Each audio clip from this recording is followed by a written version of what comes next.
My niece smirked. Mom says nobody would even care if you just disappeared. No one defended me. I got up, packed my things, and left. The next morning, they discovered a box in the guest room. Inside was every account statement, every payment, every bill I'd ever covered. I, 42M, had been living with my sister and her family for 3 years after my divorce left me financially devastated. What started as a temporary arrangement while I got back on my feet had somehow become permanent, and I convinced myself I was helping them as much as they were helping me. The house was always chaotic with my sister's 3 teenage kids running around, but I tried to stay out of everyone's way. I worked long hours at my accounting firm, came home quietly, and spent most evenings in the converted guest room that had become my sanctuary.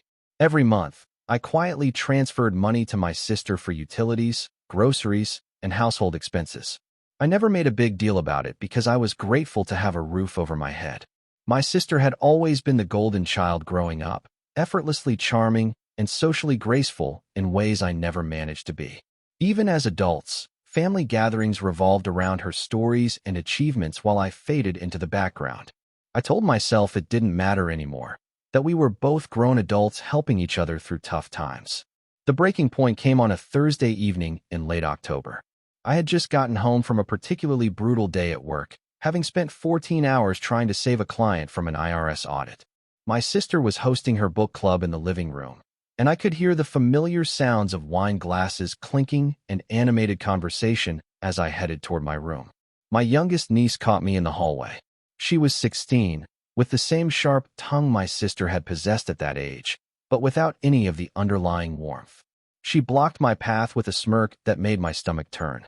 She told me her mom had been talking to the book club about family obligations and how some people just take advantage of others' kindness. Then she delivered the words that would replay in my mind for weeks afterward. She said her mom told everyone that nobody would even care if I just disappeared one day, that I was like a ghost haunting their house. The cruelty in her voice was bad enough, but what destroyed me was the casual way she said it, like she was commenting on the weather. I stood there frozen, waiting for someone from the living room to correct her or defend me. My sister's voice carried clearly from the next room as she continued entertaining her friends, apparently unbothered by her daughter's words. The silence stretched on. Nobody came to my defense. Nobody told her she was being cruel. Nobody acknowledged that I even existed. I walked to my room in a daze and sat on the edge of my bed, staring at the wall. 3 years of quietly contributing, of staying out of the way, of being grateful for scraps of belonging in my own family. 3 years of telling myself that blood meant something, that we were all just trying to make the best of difficult circumstances. That night, I started packing. Not frantically or emotionally, but methodically. I folded my clothes, packed my books, and carefully wrapped the few personal items I had accumulated. By 2 in the morning, everything I owned fit into 4 boxes and 2 suitcases. I had been documenting my financial contributions from the beginning, partly out of professional habit and partly because my divorce had taught me to keep careful records of everything. What started as simple receipts and bank transfers had grown into a comprehensive record of exactly how much I had invested in keeping this household running. Before I left the next morning, I placed a large manila envelope on the guest room desk. Inside were copies of every payment I had made over 3 years. The utility bills I had covered when my sister was between jobs. The grocery receipts from countless shopping trips. The property tax payments I had helped with.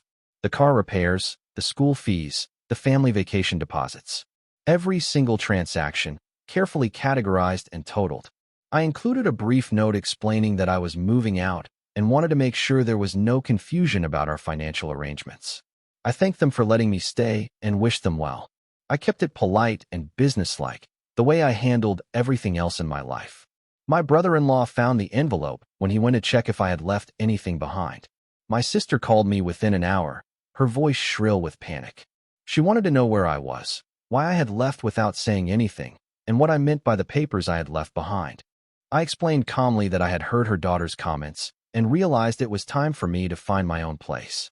When she tried to brush off her daughter's words as teenage dramatics, I reminded her that nobody had corrected or defended me when it happened. The silence had been just as telling as the original cruelty. She shifted tactics and started talking about money.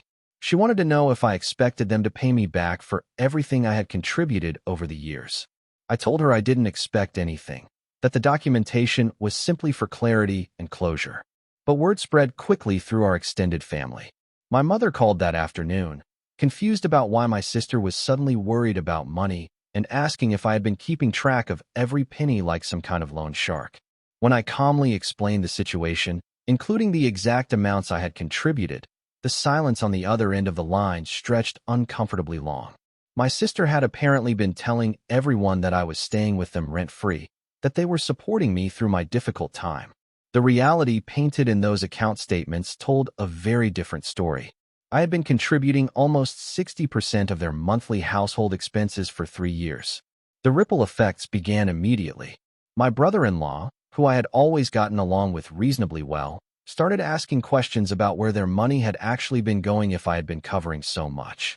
My sister had been managing the household finances, and apparently several family members had been contributing money over the years under the impression that they were helping support me. My middle niece, who was away at college, called me directly after her parents told her I had moved out. She was confused about why I would leave so suddenly and wanted to hear my side of the story. When I explained what her younger sister had said and how nobody had defended me, she was genuinely shocked. She told me she had always assumed I was barely contributing anything and that her parents were being incredibly generous by letting me stay. The documentation I had left behind revealed not just my contributions, but also painted a clear picture of the family's actual financial situation. They had been living beyond their means for years, using my contributions to maintain a lifestyle they couldn't actually afford on their own income. My sister's book club friends apparently learned about the situation when she had to cancel several planned events due to sudden budget concerns. The same people who had listened to her complain about her freeloading brother were now hearing a very different version of events. Within 2 weeks, I had found a small apartment across town and was settling into living alone for the first time in years. The silence was strange at first, but gradually became peaceful. Nobody made cutting remarks about my presence. Nobody treated me like an inconvenience they were graciously tolerating. Update 1. 3 weeks after I moved out, my youngest niece showed up at my apartment. She looked smaller somehow, less confident than the sharp-tongued teenager who had delivered such casual cruelty. She wanted to apologize for what she had said, claiming she didn't really mean it and had just been repeating things she had heard. I listened to her explanation quietly. She told me her mom had been stressed about money for months and had been making comments about everyone in the house needing to pull their weight. She said she hadn't realized how much I was actually contributing and thought I was just taking advantage of their kindness. When she finished talking, I asked her why she thought it was acceptable to tell someone that nobody would care if they disappeared, regardless of what she thought about their living situation. She didn't have an answer for that. I told her I appreciated the apology, but that words like those revealed something deeper about how I was viewed in that house. I explained that the cruelty wasn't just in what she said, but in how comfortable she felt saying it, and how nobody else saw fit to correct her. She cried then, probably realizing that a simple apology wasn't going to fix what she had broken. I didn't comfort her. This was a lesson she needed to learn, and cushioning it wouldn't help her grow into a better person. The financial impact on my sister's household became more apparent as the months passed. They had to downsize their cable package, cut back on dining out, and my sister took on additional freelance work. My brother-in-law started questioning other family financial decisions more closely. My mother, who had initially been critical of my decision to leave, gradually began asking more questions about the 3 years I had lived there. She realized that my sister's version of events hadn't been entirely accurate, and that I had been contributing far more than anyone knew. Update 2. 6 months later, my sister's marriage hit a rough patch.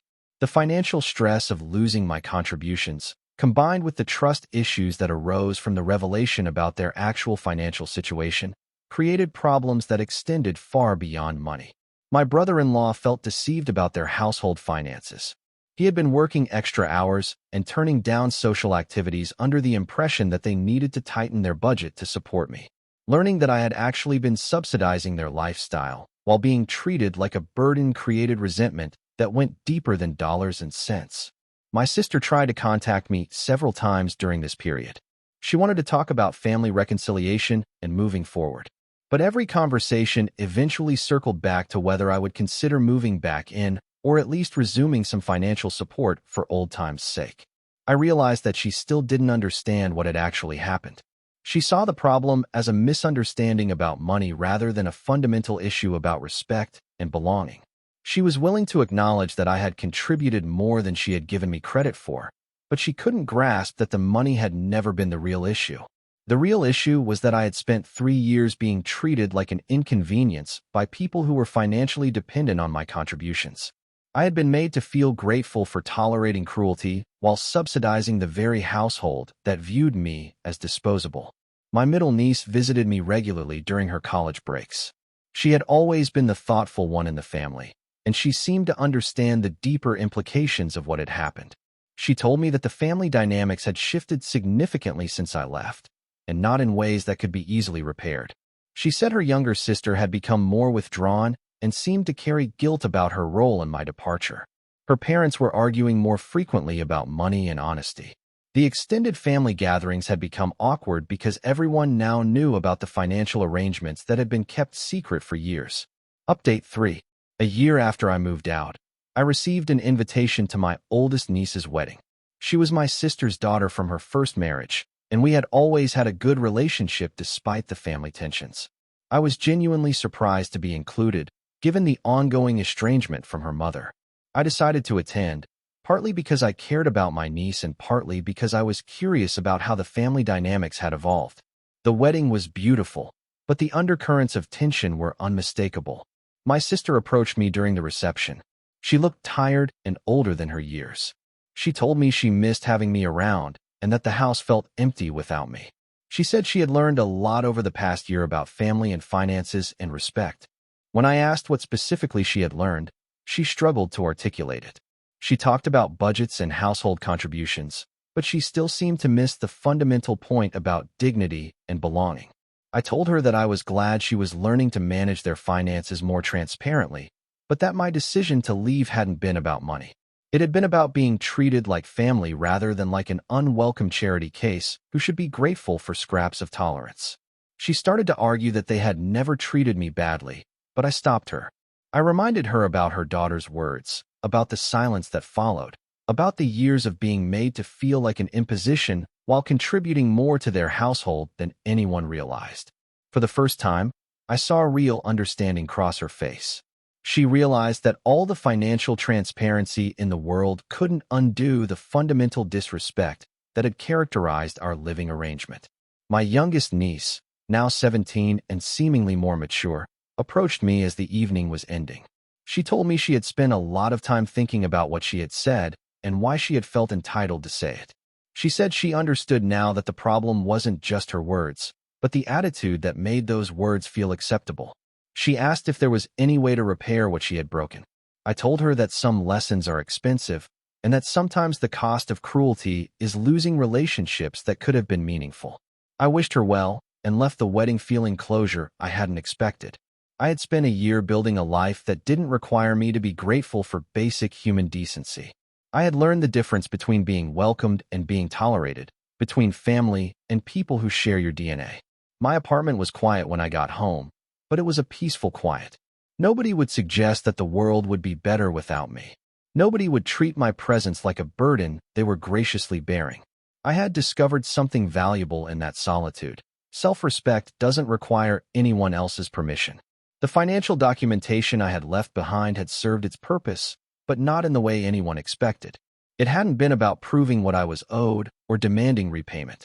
It had been about revealing the gap between perception and reality, about showing that respect and money aren't the same thing, and that sometimes the most generous people are the ones being treated as if they take more than they give. Sometimes walking away is the only way to demonstrate your actual value, both to yourself and to people who had grown comfortable taking that value for granted.